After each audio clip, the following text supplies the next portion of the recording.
saya masih beritakan Injil. Saya bilang kepada semua orang Islam yang ada, kalian semua orang berdosa, penjahat, pemberontak, sama seperti saya. Kita sama-sama masuk neraka. Hanya bedanya saya punya juru selamat, kamu tidak punya. Bedanya saya punya juru selamat, kamu tidak punya. Bedanya saya punya juru selamat, kamu tidak punya. Kalau kamu tidak punya juru selamat, kamu mati masuk neraka. Bagaimana kamu bisa tidur dengan tenang kalau tiap saat kemungkinan masuk neraka? Tanggal 30 Juli nanti di Surabaya saya debat sama Ustadz Kainama itu. Historical Jesus. Benarkah Yesus pernah mati, disalib, dan bangkit? Lepaskanlah Alkitab, lepaskanlah Al-Quran. Mari kita bicara sejarah sekuler. Adakah bukti kuat di luar Alkitab, di luar Al-Quran, bahwa Yesus mati dan bangkit? Dan saya akan menegaskan dengan pasti, Yesus mati dan bangkit. Bukan hanya berita Alkitab, tapi berita dari sejarawan-sejarawan non-Kristen. Itu memberitakan hal itu.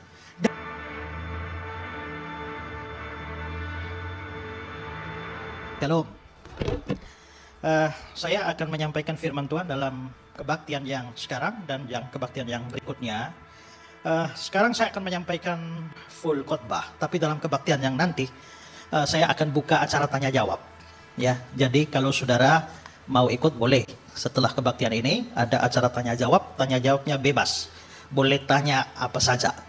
Apa saja ini artinya tentang kekristenan, tentang Alkitab. Jangan tanya fisika, kimia, ya, dan lain-lain. Pokoknya tanya jawab seputar Alkitab. Kalau saudara punya pertanyaan, saudara boleh ikut yang kebaktian nanti, ya. Sekarang saya akan membahas satu tema meneladani si mantan pemungut cukai. Ya, Matius 9:9-10. Setelah Yesus pergi dari situ, dia melihat seorang yang bernama Matius duduk di rumah cukai. Lalu dia berkata kepadanya, ikutlah aku. Maka berdirilah Matius lalu mengikuti dia. Kemudian ketika Yesus makan di rumah Matius, datanglah banyak pemungut cukai dan orang berdosa makan bersama-sama dengan dia dan murid-muridnya. Cukup 2 ayat ini, saudara-saudara, ini adalah kisah di mana Tuhan Yesus memanggil Matius itu sebagai muridnya. Kita tahu salah satu murid Yesus ini namanya Matius atau Rasul Matius yang nantinya menulis Injil Matius. Matius ini adalah orang yang sama dengan Lewi yang dicatat di dalam Injil Markus dan Lukas. Markus 2 ayat 14, dia melihat Lewi duduk di rumah cukai lalu berkata kepadanya, ikutlah aku. Dalam versi Lukas 5 ayat 27, dia melihat seorang pemungut cukai yang bernama Lewi. Jadi Matius dan Lewi ini orang yang sama. Ada orang pernah tanya saya, Pak, yang benar mana? Matius atau Lewi? Sama saja. Tapi Matius itu nama Yunaninya, Lewi itu nama Ibraninya. Orang Israel rata-rata punya nama Ibrani, tapi karena budaya Yunani itu hebat pada waktu itu menguasai seluruh dunia, maka rata-rata orang Ibrani itu punya nama Yunani. Seperti orang yang namanya Simon atau Simeon, itu nama Ibraninya. Nama Yunaninya adalah Petros, makanya dia menjadi Simon Petros atau Petrus. Nama bahasa Aramaiknya itu adalah Kefas. Jadi Simon, Petrus, Kefas itu 3 nama dalam bahasa berbeda hanya untuk satu orang. Ya, saudara pernah ketemu orang anaknya dikasih nama Yudas? Rasanya nggak ada ya. Kalaupun ada kayaknya orang bilang orang tuanya gila barangkali ya. Nah, anaknya dikasih nama Yudas. Tapi pernahkah saudara ketemu orang yang memberi nama anaknya Yehuda? Ada. Nah, Yehuda mau, Yudas tidak mau. Padahal Yehuda dan Yudas itu sama. Yehuda itu bahasa Ibraninya, bahasa Yunaninya Yudas. Ya, itu sama dengan Yesus. Itu bahasa Yunaninya Yesus. Ya, Yesus. Bahasa Ibraninya Yosua. Jadi yang nama Yosua itu Yesus itu. Pernah ada orang tanya, Pak, kalau anak saya lahir tanggal 25 Desember, bolehkah saya kasih nama dia Yesus? Oh, boleh. Kalau bisa kasih nama Yosua, Yesus juga boleh. Tapi Yesus saja, tidak usah Yesus Kristus. Karena nanti kalau dia curi ayam, ditangkap polisi. Yesus Kristus ditangkap polisi gara-gara curi ayam. Nah, itu namanya mempermalukan Tuhan. Ya. Jadi Matius ini nama Yunaninya, Lewi nama Ibraninya. Dan saudara-saudara, arti dari nama Matius atau Lewi ini adalah pemberian Allah. Nah, saudara-saudara, hari ini saya mau ajak kita untuk belajar meneladani Matius ini, si mantan pemungut cukai ini. Saya mau bahas beberapa. Yang pertama, mari kita bicara soal panggilannya Matius. Saudara-saudara, Yesus panggil Matius jadi muridnya, lalu Matius ikut Yesus, ikut panggilan itu. Di ayat 9 kita baca, ikutlah aku, maka berdirilah Matius lalu mengikut dia. Yesus cuma bicara 2 kata, ikutlah aku, Lalu Matius berdiri langsung mengikuti Yesus. Nah saudara-saudara, Matius ikut panggilan Yesus. Matius ambil keputusan jadi muridnya Yesus. Saya mau bahas lagi dua hal di sini tentang ikutnya atau terimanya panggilan oleh Matius ini. Yang pertama saya ingin beri catatan di sini adalah bahwa dia mengikut Tuhan dengan motivasi yang lurus. Saudara, perhatikan bahwa dalam panggilannya itu Yesus hanya mengucapkan dua kata, ikutlah aku. Yesus tidak berkata, ikutlah aku maka kamu akan tambah kaya. Ikutlah aku maka kamu akan sehat. Ikutlah aku maka kamu akan sukses. Ikutlah aku kamu akan berhasil. Ikutlah aku kamu akan hidup berkelimpahan. Ikutlah aku kamu akan dihormati. Kamu akan terkenal. Tidak. Kalimat Yesus, kata-kata Yesus cuma dua kata, ikutlah aku, tidak memberikan janji apa-apa. Dengan kata lain saudara, Yesus tidak berikan jaminan apapun di dalam panggilannya kepada Matius. Tapi menariknya, Matius segera berdiri ikut Yesus. Dan itu berarti Matius ikut Tuhan tanpa jaminan apapun. Matius ikut Tuhan bukan supaya dia kaya atau tambah kaya. Matius ikut Tuhan bukan supaya kalau dia sakit lalu dia disembuhkan. Matius ikut Tuhan bukan supaya dia bisa sukses atau tambah sukses, atau hidupnya berkelimpahan, atau dia jadi orang terkenal, jadi orang terhormat. Tidak. Sama sekali tidak. Saya berikan kutipan dari tulisan pendeta Budi Asali. Dia bilang begini, Matius ikut Yesus, padahal dalam panggilan Yesus kepadanya tidak ada janji berkat apa-apa. Dan ini merupakan sesuatu yang luar biasa. Ini sesuatu yang luar biasa. Matius ikut Yesus dengan motivasi yang murni. Matius pasti dapat banyak kebaikan waktu ikut Yesus. Matius dapat banyak berkat waktu dia ikut Yesus. Matius dihormati karena dia ikut Yesus. Matius menjadi terkenal di seluruh dunia karena dia jadi murid Yesus. Biarpun demikian, tapi motivasi pertama dia ikut Yesus bukan karena semua alasan itu. Ini penting sekali kita belajar dari sini untuk merenungkan apa sebenarnya motivasi kita ikut Tuhan. Pada tahun 1990-an, dunia kekristenan diterpa oleh angin yang namanya teologi kemakmuran, di mana ada banyak pendeta terkenal mengajarkan kalau kita ikut Tuhan, kita ini anak raja. Mana ada anak raja yang miskin? Karena itu, kalau kita ikut Tuhan, kita harus kaya raya. Akibat ajaran semacam ini, maka ada banyak orang jadi Kristen. Itu dengan motivasi yang salah. Supaya mereka hidup berkelimpahan. Supaya mereka hidup sukses. Supaya mereka diberkati. Tidak salah kita diberkati oleh Tuhan. Tidak salah kalau Tuhan beri kelimpahan pada kita. Tapi jangan ikut Tuhan untuk mengejar semuanya itu. Itu motivasi yang salah dan bertentangan dengan firman Tuhan. Yesus pernah kecam beberapa orang yang ikut dia dengan motivasi yang salah semacam ini. Dia baru saja bikin mujizat, memberi makan ribuan orang dengan 5 roti dan 2 ikan. Dan setelah itu banyak orang ikut dia. Dalam Yohanes 6, 26-27. Yesus menjawab mereka, aku berkata kepadamu, sesungguhnya kamu mencari aku karena kamu telah makan roti itu dan kamu kenyang. Bekerjalah bukan untuk makanan yang dapat binasa, melainkan untuk makanan yang bertahan sampai hidup yang kekal. Karena itu saudara, motivasi itu penting. Motivasi adalah sesuatu yang mendorong kita. Pernah action bisa sama, motivasi berbeda. Satu tindakan yang sama bisa didorong oleh motivasi berbeda. Pernah lihat kucing kejar tikus? Apa yang sama? Sama-sama lari kan? Tapi coba saudara tanya, mengapa kucing lari? Mengapa tikus lari? Kucing lari karena lapar dan ingin makan tikus. Tikus lari karena takut dan ingin selamatkan nyawa. Berarti sama-sama lari. Kucingnya lari masalah perut, tapi tikusnya lari masalah nyawa. Berarti larinya sama, tapi motivasinya berbeda. Maka action bisa sama, motivasi bisa berbeda. Orang bisa sama-sama ikut Tuhan, tapi motivasi beda. Orang bisa sama-sama puji Tuhan, motivasi beda. Orang bisa sama-sama melayani Tuhan, tapi motivasinya berbeda. Bahkan orang bisa sama-sama berkhotbah, tapi motivasinya beda. Tidak semua orang berkhotbah betul-betul untuk kemuliaan Tuhan. Alkitab bilang mereka melayani, bukan melayani Tuhan, tapi melayani perut mereka sendiri. Bahkan saudara tahu, saya pernah didekati, ada yang namanya calo pengkhotbah.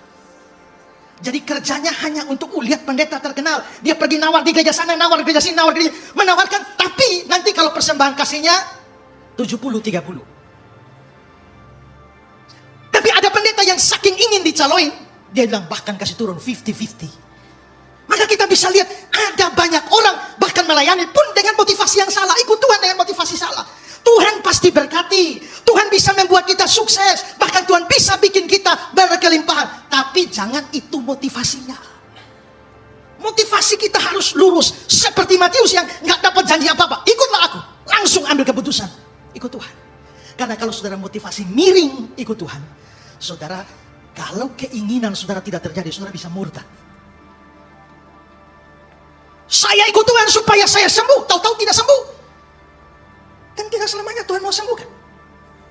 Kadang-kadang Tuhan membiarkan seorang anaknya menderita sakit karena dia punya rencana di balik sakit penyakit itu. Tapi kalau orang ikut Tuhannya supaya sembuh, begitu Tuhan tidak sembuhkan, dia rasa Tuhan ingkar janji dan akhirnya dia bisa murtad dan tinggalkan Tuhan. Ada satu orang di Surabaya, anaknya mati, biasakan kebaktian penghiburan, tapi dia tidak bikin kebaktian penghiburan, kebaktian pembangkitan. Setiap malam doa dalam nama Yesus, mujizat terjadi, bangunlah. Tidak bangun-bangun juga. Hari kedua, hari ketiga, hari kelima bertahan. Tidak bangun-bangun. Terpaksa kubur. Setelah itu murtad. Tuhan, engkau ingkar janji. Kalau Tuhan ingkar janji, kapan Tuhan berjanji bahwa anakmu mati akan bangkit? Kan Tuhan gak pernah berjanji begitu. Dia mau bangkitkan, bisa. Tapi tidak ada kewajiban bahwa dia harus membangkitkan. Tidak ada. Maka di sini motivasi penting sekali. Motivasi akan menentukan bagaimana saudara ikut Tuhan. Di satu kampung ada lomba lari. Lalu si bapak dengan semangat ikut lari. Ya, juara 1 juta. Juara 2 500.000. Juara 3 250.000. Nomor 4 tidak dapat apa-apa ke belakang. Maka si bapak datang, wah lari, dia lari gas. Juara 1 juta, dia lompat, wah luar biasa dapat 1 juta. Babak kedua ulang lagi. Babak kedua ulang, dia juara 3 hanya dapat 250.000. Tapi semangat senangnya sama, wah sama dengan tadi waktu di juara 1. Babak ketiga, dia masuk paling belakang. Tidak dapat apa-apa. Tapi semangatnya, wow, semangat. Orang heran, Pak. Waktu juara 1 dapat 1 juta senang. Juara 3 juga senang. Ini gak dapat apa-apa juga senang. Kenapa Bapak gak dapat apa-apa tapi senang? Dia bilang, karena saya lari bukan untuk cari hadiah. Terus, karena saya mau olahraga. Nah, kalau begitu motivasinya bukan hadiah. Sehingga ketika hadiah tidak dapat, tidak mengurangi sukacita dia. Maka penting sekali belajar motivasi saudara ikut Tuhan itu apa. Motivasi saudara layani Tuhan itu apa. Motivasi saudara kerja bagi Tuhan itu apa? Harus luruskan motivasi. Belajar dari Matius. Tuhan pasti berkati. Tuhan pasti bekerja untuk kebaikan kita. Tapi jangan motivasi karena itu. Seperti Matius, hanya ikutlah aku. Dan dia ambil keputusan ikut Tuhan. Kedua, dia ikut Tuhan dengan meninggalkan segala sesuatu. Dalam versi Lukas pasal 5 ayat 28, maka berdirilah Lewi dan meninggalkan segala sesuatu. Matius atau Lewi ini pemungut cukai. Kalau dia meninggalkan segala sesuatu, artinya apa? Artinya dia meninggalkan pekerjaan pemungut cukai. Saudara, pemungut cukai itu adalah kaki tangan Romawi yang bekerja tarik pajak dari orang. Dan mereka biasanya menarik pajak begitu banyak, store ke pemerintah Romawi seadanya, lalu sisanya mereka dapat. Sehingga mereka rata-rata pemungut cukai kaya-kaya. Ingat, Sakeus kepala pemungut cukai, jadi orang kaya sekali. Makanya orang Yahudi sangat benci yang namanya pemungut cukai itu. Nah, tapi persyaratannya, kalau sampai kamu mengundurkan diri dari pemungut cukai, kamu tidak bisa kembali lagi kepada pekerjaan itu. Maka begitu Matius meninggalkan segala sesuatu ikut Yesus, dia lepaskan semua pekerjaan pemungut cukainya, ikut Yesus, maka dia tidak bisa kembali lagi jadi pemungut cukai. Itu beda dengan Petrus, Yakobus, Yohanes, dan teman-teman lain yang mereka ex-nelayan penangkap ikan. Setelah mereka meninggalkan perahu jala ikan mereka, kalau besok-besok mereka mau menangkap ikan lagi masih bisa. Bukankah di awal pelayanan Yesus, Yesus panggil mereka, mereka tinggalkan segala sesuatu, perahu, ikan, jala mereka, lalu ikut Yesus. Tapi setelah Yesus mati, lihat Yohanes 21 ayat yang ketiga, kata Simon Petrus kepada mereka, aku pergi menangkap ikan. Kata mereka kepadanya, kami pergi juga dengan engkau. Berarti Petrus itu pernah meninggalkan ikan dan masih bisa kembali pada ikan. Dia pernah meninggalkan perahunya dan masih bisa kembali pada perahunya. Dia akan tinggalkan jalannya, masih bisa kembali ke jalannya. Tapi Matius tinggalkan pemungut cukai, nggak bisa kembali. Maka ini pengorbanan yang besar sekali dari seorang Matius. Dan itu harus kita teladani bahwa sekali ambil keputusan ikut Yesus, tidak boleh balik lagi.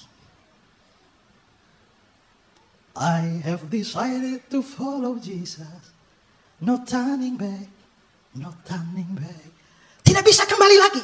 Sekali ambil keputusan Yesus, Ikut Yesus, sekali itu ikut dia sampai mati, tidak akan berbalik. Sekali ambil keputusan melayani Tuhan, sekali ambil keputusan dan tidak pernah balik. Itu teladan dari Matius. Waktu Napoleon Bonaparte membawa tentaranya untuk menyerang sebuah pulau, mereka harus menyeberang satu sungai. Lalu pada saat mereka mau menyerang tempat itu, para tentaranya sembunyikan perahu-perahu sampan di dalam hutan-hutan atau rumput-rumput di sana. Napoleon bilang, untuk apa sembunyikan perahu-perahu itu? Supaya kalau kita kalah, kita masih bisa ambil perahu kita dan kembali. Lalu Napoleon bilang, sebelum serang, kumpul semua perahu, bakar. Habis itu baru kita maju. Artinya, gak bisa balik lagi. William Barclay kasih satu cerita tentang ada seorang yang mau menyeberang satu got. Got ini agak lebar, tapi nggak terlalu lebar juga. Jadi orang yang mau nyebrang ini dia pikir-pikir, dilihat dari jangkauan dia dan lebarnya got. Rasanya kalau saya loncat bisa nyampe. Tapi nyampe nggak ya? Jangan-jangan masuk got. Bisa lah. Wah, tapi cukup lebar. Jangan-jangan nggak bisa. Coba dia siap. Begitu mau pas mau loncat, dia bilang, aduh nggak bisa, nggak jadi. Biar pergi aja. Begitu mau pergi, dia pikir, mestinya bisa. Maka dia balik lagi, mestinya bisa. Oke, siap lari, mau loncat. Aduh, pasti nggak bisa. Balik. Begitu balik dia bilang, pasti bisa asal ambil ancang-ancang. Maka dia ambil ancang-ancang yang jauh, siap. Begitu lari, mendekati pinggir, dia takut lagi. Aduh, pasti nggak bisa. Biar balik aja lah. Begitu balik, satu suara bilang, kalau kamu kuat, pasti bisa. Iya, pasti bisa, pasti bisa. Begitu mau loncat, takut lagi, nggak bisa lagi. Bolak-balik, mau maju, bisa, nggak bisa. Akhirnya dia bilang, kalau begini sampai kapan? Maka dia berdiri di got, buka baju, buang ke sebelah. Buka celana panjangnya, buang ke sebelah. Ambil dompetnya, buang ke sebelah.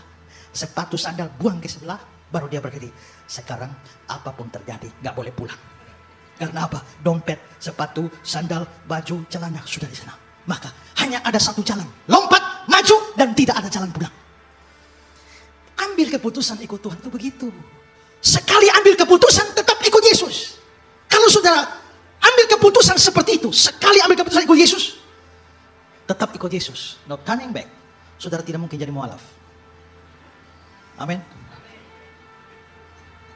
Nah, maka panggilan Matius mengajar kita dua hal. Pertama adalah motivasi mesti lurus. Kedua, sekali ambil keputusan, tidak akan balik lagi. Ya. Sekarang yang kedua. Tadi panggilan, sekarang kita bicara pelayanan Matius. Saudara-saudara, Matius setelah mengikuti panggilan Tuhan, sekarang dia mau melayani Tuhan. Tapi pelayanan macam apa yang Matius lakukan? Pertama, dia mengadakan sebuah perjamuan makan. Lukas 5, dan Lewi mengadakan suatu perjamuan besar untuk dia di rumahnya, dan sejumlah besar pemungut cukai dan orang-orang lain turut makan. Jadi Matius itu bikin acara makan di rumah, undang begitu banyak pemungut cukai makan bersama-sama dengan Yesus. Kira-kira apa tujuan Matius bikin acara makan itu? Saya kutip kata-kata Budia Sali, ini mungkin merupakan pesta perpisahan dengan teman-temannya, tapi jelas juga merupakan usaha Matius untuk memperkenalkan teman-temannya kepada Yesus. Ya, Henry. Matius mengundang banyak pemungut cukai dan pendosa untuk makan bersama-sama dengan dia. Ini adalah tujuan utamanya dalam mengundang teman-temannya ini, yaitu supaya dia mendapatkan kesempatan untuk memperkenalkan teman-teman lainnya kepada Kristus. Maka di sini kita bisa lihat pelayanan Matius sudah dimulai sejak dari dia ikut Yesus. Dia mungkin belum bisa berkhotbah, belum bisa mengajar, belum bisa sampaikan firman Tuhan, tapi kerinduannya supaya orang lain juga kenal Yesus, dia wujud nyatakan dengan bikin acara makan, undang Yesus makan, undang teman-teman pemungut cukai, supaya waktu makan itu teman-temannya bisa mengenal Yesus. Kerinduannya dia supaya teman-temannya kenal Yesus itu begitu besar. Sudah berapa lama saudara jadi Kristen? Apakah pernah punya kerinduan supaya sahabat dekatmu, pacarmu, papamu, mamamu, opa, omamu bisa kenal Tuhan Yesus? Ada dua orang bersahabat sangat karib di kantor. Yang satu Kristen, yang satu non-Kristen. Akrab sekali. Tapi yang satu ini tidak pernah cerita tentang Tuhan Yesus. Setelah kira-kira 20 tahun bersahabat, satu ketika teman yang non-Kristen ini datang dan dia berkata kepada yang Kristen, setelah 20 tahun kita bersahabat, saya sadar bahwa kamu adalah sahabat yang jahat. Kenapa? Karena selama 20 tahun kita bersahabat, tidak pernah satu kali pun kamu cerita tentang Tuhan Yesus kepadaku. Kemarin ada orang lain yang ajak saya ikut KKR, dan di sana saya dengar tentang Tuhan Yesus. Dan saya terima Tuhan Yesus. Saya ingat kamu, sahabat saya yang Kristen. Seandainya kemarin saya mati, saya masuk neraka, maka kamu menjadi sahabat yang jahat. Karena 20 tahun kenal saya, gak pernah satu kali pun bicara Tuhan Yesus. Pernahkah saudara punya usaha untuk membawa orang kepada Kristus? Tadi di Pluit saya khotbah tentang you are the light of the world. Kamulah terang dunia. Terang itu memberi petunjuk pada gelap. Ada banyak orang dalam kegelapan tidak kenal Yesus. Tapi kalau kamu adalah terang dunia, kamu harus beritakan Yesus kepada orang lain, supaya orang lain itu kenal Yesus. Saya percaya orang mati itu langsung surga, langsung neraka. Jiwanya atau rohnya, tubuhnya belum. Tubuhnya masih di kuburan. Tapi kalau orang yang tidak percaya langsung masuk neraka, artinya berapa orang yang mati satu hari? Misalnya kalau di Indonesia ini satu hari mati ada 1.000 orang, maka 1.000 orang masuk neraka tiap hari. Neraka terima orang 1.000 setiap hari. Mungkinkah itu sahabatmu, papamu, mamamu? Maka harus mau beritakan. Setelah saya khotbah tadi, di Pluit ada satu ibu datang dan dia minta dukungan doa. Dia ingat cicinya, kakaknya di Medan sana yang masih belum terima Yesus. Maka dia minta dukungan doa dari saya. Dia minta dukungan doa supaya setelah ini dia mau pergi ke Medan, cari kakaknya untuk beritakan tentang Yesus. Karena kalau kakaknya sampai mati sudah sakit-sakitan, kalau mati tanpa Yesus akan masuk neraka. Matius punya kerinduan supaya orang lain terima Yesus. Bagaimana ya saudara? Kedua, Matius menulis sebuah buku tentang Yesus dan pelayanannya. Nah saudara-saudara, Matius waktu ikut Yesus tinggalkan segala sesuatu. Tapi ingat, Matius pemungut cukai. Kerjanya bikin laporan, dia pintar menulis. Segala sesuatu dia tinggalkan. Menurut Barclay, dia tinggalkan segala sesuatu kecuali penanya. Dan dengan penanya, dia tulis Injil Matius. Berapa banyak kita yang diberkati dengan catatan Matius, Injil Matius ini. Semua karya Matius. Kalau begitu sebenarnya, kerinduan Matius itu supaya orang lain kenal Yesus. Apakah saudara rajin beritakan Injil? Saya termasuk orang yang gigih beritakan Injil. Di mana saja saya berkhotbah, saya beritakan Injil. Bahkan saya berdebat dengan orang agama lain pun. Terakhir kemarin bulan Mei saya masih debat sama Donditan, sama Umar itu. Tapi masih dalam perdebatan saya masih beritakan Injil. Saya bilang kepada semua orang Islam yang ada, kalian semua orang berdosa, penjahat, pemberontak, sama seperti saya. Kita sama-sama masuk neraka. Hanya bedanya saya punya juru selamat, kamu tidak punya. Kalau kamu tidak punya juru selamat, kamu mati masuk neraka. Bagaimana kamu bisa tidur dengan tenang kalau tiap saat kemungkinan masuk neraka? Tanggal 30 Juli nanti di Surabaya saya debat sama Ustadz Kainama itu. Historical Jesus. Benarkah Yesus pernah mati, disalib, dan bangkit? Lepaskanlah Alkitab, lepaskanlah Al-Quran. Mari kita bicara sejarah sekuler. Adakah bukti kuat di luar Alkitab, di luar Al-Quran, bahwa Yesus mati dan bangkit? Dan saya akan menegaskan dengan pasti, Yesus mati dan bangkit. Bukan hanya berita Alkitab, tapi berita dari sejarawan-sejarawan non-Kristen. Itu memberitakan hal itu. Dan kalau memang Yesus pernah mati dan bangkit, untuk apa dia mati dan bangkit? Untuk menebus orang berdosa. Orang berdosa tidak ditebus, binasa di dalam neraka. Sekarang, kalau Yesus betul mati dan bangkit, dan semua kamu yang tidak percaya Yesus, kamu akan masuk neraka jahanam satu kali dan selama-lama. Kalau enggak mau terima Yesus sekarang. Nah itu beritakan Injil. Tanggal 3 kemarin papa saya meninggal dunia. Tapi 2 minggu sebelum papa saya meninggal, waktu dia cat rambut saya, dia bilang, dia panggil saya kakak. Kakak, kalau bapak meninggal, tolong kakak yang khotbah pemakaman dan kakak yang kubur bapak ya. Saya kira dia guyon. Ternyata 2 minggu kemudian bapak saya meninggal. Sesuai pesannya berarti saya harus berkhotbah. Ya sudah, apa boleh buat? Saya berkhotbah. Manusia yang datang kira-kira 2.000 orang hadiri itu acara pemakaman. Saya yang khotbah. Tapi kalau 2.000 orang saya lihat ini orang begini banyak, ini KKR gratis ini. Ya, lalu saya bicara tentang Mazmur 23. Tuhan adalah gembalaku yang baik. Di dalam Tuhan adalah gembalaku yang baik. Ada banyak janji. Ada janji penyertaan. Aku tidak takut sebab engkau besertaku. Tapi ada janji kekekalan. Aku akan diam dalam rumah Tuhan sepanjang masa. Rumah Tuhan mana yang Daud maksudkan sepanjang masa? Bait Allah? Tidak. Karena waktu Daud hidup, bait Allah belum berdiri. Itu baru zaman Salomo. Kalau begitu, bukan rumah Tuhan, bukan bait Allah. Kalau begitu, itu bicara surga. Maka Daud bilang, aku akan diam dalam rumah Tuhan sepanjang masa. Janji itu menarik bukan? Menarik. Tapi tidak semua saudara dapat janji itu. Kenapa? Karena Tuhan bilang, akulah gembala yang baik, kamulah domba-dombanya. Jadi janji itu hanya untuk domba. Menurut Matius 25, orang percaya domba. Orang tidak percaya kambing. Jadi janji itu hanya untuk domba yang percaya. Yang tidak percaya itu kambing. Jadi kalau saudara ada yang hadir di sini yang tidak percaya, saudara kambing, semua yang saya beritakan hari ini tidak berlaku bagimu. Tapi kalau mau, terima Yesus. Yang belum terima Yesus, terimalah Yesus. Yang mualaf, kembalilah. Karena saya lihat di situ ada banyak jilbab di situ. Rindukah saudara supaya banyak orang terima Yesus? Ku suka menuturkan cerita mulia, cerita Tuhan Yesus. Ku suka menuturkan. Matius rindu orang lain kenal Yesus. Bagaimana saudara? Terakhir, waktu saya tinggal 5 menit. Karakter Matius. Tadi panggilan, kedua pelayanan, ketiga karakter. Saudara, tidak banyak dicatat tentang karakter Matius. Tapi cerita Matius dipanggil, itu ada di dalam Injil Matius, ada dalam Injil Markus, ada dalam Injil Lukas. Tapi saudara-saudara, di dalam daftar murid-murid Yesus, saudara lihat dalam Markus, ada daftar namanya Matius. Di dalam daftar Lukas namanya Matius. Tapi di Injil Matius yang Matius tulis sendiri, dia tidak hanya bilang Matius. Dia ada tambahan, apa?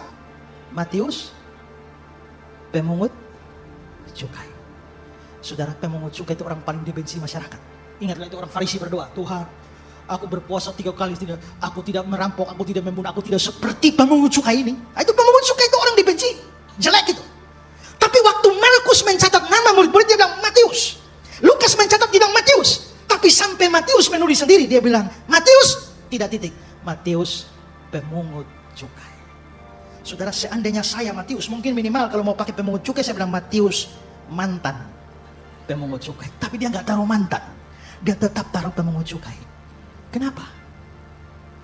Kenapa waktu Matius menulis, dia mencantumkan sesuatu yang jelek di belakang namanya? Memang dia pemungut cukai, tapi kan mantan. Tapi kenapa dia tidak pakai mantan, tetap pertahankan pemungut cukai? Saya kira itu tanda kerendahan hati. Supaya apa?